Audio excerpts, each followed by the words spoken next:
వాళ్ళకు ఇప్పటివరకు ప్రభుత్వ గణాంకాల ప్రకారం 41,500 crore ఆల్రెడీ ఖర్చు చేశారు.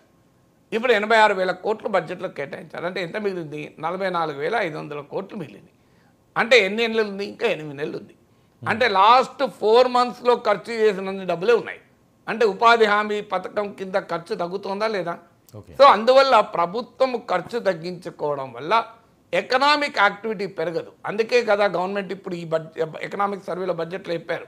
జీడిపి లెక్కలు ఏం చెప్పారు? 6.5% to 7% వరకే పెరుగుతుంది అని. Last year 8% GDP growth rate. అసలు జనరల్గా ప్రభుత్వాలు జీడిపి పెరిగేదానికన్నా ఎక్కువ చెప్పుకుంటాయి. కానీ ఈసారి చాలా ఓపెన్గా చెప్పారు తక్కువ ఉంటుంది. లాస్ట్ ఇయర్ 8%, ఈసారి 6.5 to 7% మించి ఉండదు అని. మీకు ఈ లాస్ట్ 10 yearsలో ఎవరేజ్ జీడిపి గ్రోత్ రేట్ ఎంత అంటే 5.8%. మీకు పాండమిక్ ఉండొచ్చు, కాదని అంటలేదు. కానీ అంతకన్నా అదే సమయంలో అంతకుముందు 10 years 2004 to 14 యూపీఏ డికేడ్లో మీకు జీడిపి ఎవరేజ్ గ్రోత్ రేట్ 7.8%. అప్పుడు కూడా 2008 గ్లోబల్ ఫైనాన్షియల్ క్రైసిస్ వచ్చి ప్రపంచ ఎకానమీ మొత్తం కుదేలైంది. అప్పుడు కూడా నీకు హై ఆయిల్ ప్రైసెస్ వచ్చాయి. $140 per barrel చేరుకుంది. ఆయిల్ షాక్ వచ్చిన ప్రతిసారి జీడిపి పడిపోతుంది. ఫైనాన్షియల్ క్రైసిస్ వచ్చినప్పుడల్లా ఎక్స్పోర్ట్స్ తగ్గిపోయి జీడిపి పడిపోతుంది. సో ఇప్పుడు ఎలాగైతే కరోనా వచ్చిందో అప్పుడు కూడా ఈ ఎకనామిక్ సవాళ్ళు వచ్చాయి. అయినా కూడా ఇప్పుడు 5.8% లాస్ట్ 10 year ఎవరేజ్ అయితే అప్పుడు 10 years ఎవరేజ్ 7.8%. మీకు ఈ పరిస్థితి ఉంటే మరి ఎకనామిక్ యాక్టివిటీ పెరగకుండా మీరు ఎంప్లాయ్మెంట్ ఎట్లా జనరేట్ చేస్తారు, ఇన్ఈక్వాలిటీస్ ఎలా తగ్గిస్తారు, ఇన్ఫ్లేషన్ ఎలా కంట్రోల్ చేస్తారు, ప్రైవేట్ ఇన్వెస్ట్మెంట్ ఎలా పెరుగుతుంది, గవర్నమెంట్ ఇన్వెస్ట్మెంట్ పబ్లిక్ ఇన్వెస్ట్మెంట్లోమో మీకు కాంట్రాక్షన్ అంటే తగ్గుదల పూర్తి తగ్గుదల కాకపోయినా స్టాగ్నేషన్ అంటే 5.9 అరౌండ్ 6% పెరుగుతుంది. అది ఇన్ఫ్లేషన్ కూడా పరిగణలోకి తీసుకుంటే దాదాపు పెరగడం లేదు. అందువల్ల క్లియర్గా దేశం ఎదుర్కొనే ముఖ్యమైన 4 సవాళ్ళను మ్యాక్రో ఎకనామిక్ నెంబర్స్ తీస్తే మీకు క్లియర్గా అర్థమవుతుంది. ఇట్ ఈస్ అడిక్వేట్లీ అడ్రస్ చేస్తుంది తప్ప పూర్తి స్థాయిలో అడ్రస్ చేయడం లేదని క్లియర్గా అర్థమవుతుంది. ఓకే సార్, జీడిపిపై బడ్జెట్ అంచనాలు చాలా మందకొడిగా ఇక్కడ స్పష్టంగా మనకు కనిపిస్తున్నాయి. జీడిపి పెరగకుండా ఎకానమీ ఏ రకంగా పెరుగుతుందని అంచనా వేయచ్చు? అందులో అనుమానమే లేదు. ఇప్పుడు జీడిపి ప్రభుత్వమే చెప్పింది 6.5 to 7%. నేను ఇంతకుముందు చెప్పినట్లు అంతకుముందు ఇయర్ 8% గ్రోత్ రేటు. మీకు UPA decade NDA decade comparison కూడా ఇచ్చాను. మీకు అప్పుడు 7.8 యూపీఏ పర్సెంట్, ఎన్డీఏ డికేడ్లో 5.8. సో మీకు అయినా ఈ జీడిపిలో కూడా గందరగోళం. ఇది ఎవరో నేను అనడం లేదు గందరగోళం అని. Arvind Subramaniam he was the advisor to the government. నేనంటున్న వ్యక్తి కాదు, ఆయన ఇదే ప్రభుత్వానికి మోడీ ప్రభుత్వానికి అడ్వైజర్గా పనిచేసిన వ్యక్తి. ఆయనే చెప్తున్నాడు ఈ జీడిపి. మీరు Arvind Subramanian articles on GDP in గూగుల్లో కొట్టని ఆయన రాసిన ఆర్టికల్స్ వస్తాయి. Very celebrated economist. సో ఆయనే చెప్తున్నాడు. సో ఈ జీడిపి నెంబర్లంతా గందరగోళం అని. ఎందుకు గందరగోళం అంటే మీకు ఒక్క ఉదాహరణ చెప్తాను. నామినల్ జీడిపి అంటే ఇన్ఫ్లేషన్ పరిగణలోకి తీసుకోండి జీడిపి 10.5%. కానీ ఇప్పుడు అరౌండ్ 6.5 to 7% ఉంటుంది రియల్ జీడిపి అంటున్నారు. అంటే ఈ 10.5 నుంచి -7 అంటే 3.5% ఇన్ఫ్లేషన్ ఉందా? ఉంది. కోర్ ఇన్ఫ్లేషన్ అంటారు. దాన్ని లెక్కలోకి తీసుకొని జీడిపి ఫిగర్ ఇచ్చారు.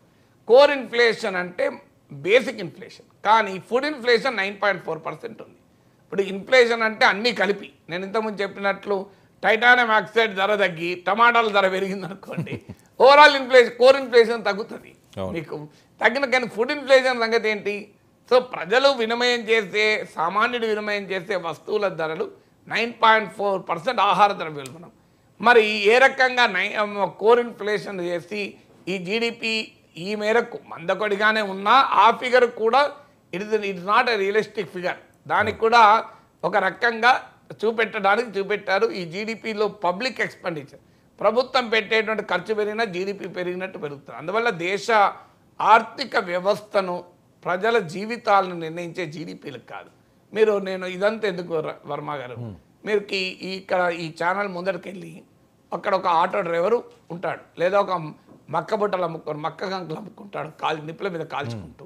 ఆయన దగ్గరికి పోయి ఎలా ఉన్నారండి, మీకు బ్రహ్మాండంగా ఉన్నట్టుంది, మన జీడిపి బాగా పెరుగుతుంది అన్నాం అనుకోండి.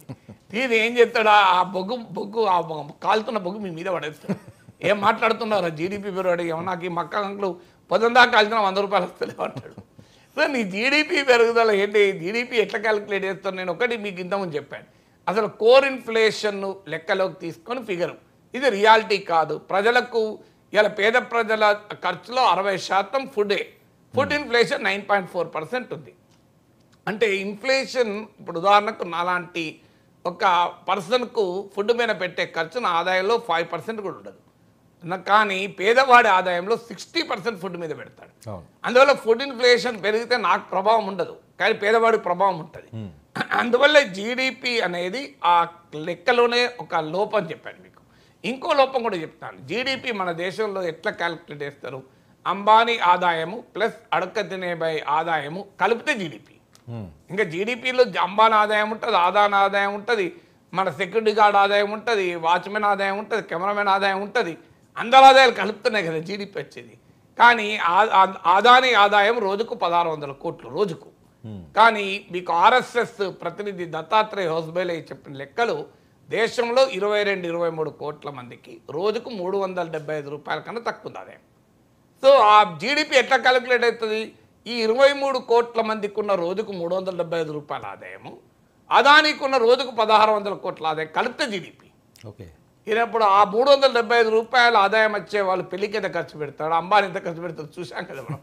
5000 కోట్ల రూపాయలు అంబానీ పెళ్లి మీద ఖర్చు పెట్టగలడు. 5000 కోట్లతో చిన్నపాటి ఇరిగేషన్ ప్రాజెక్ట్ పూర్తి అవుతుంది.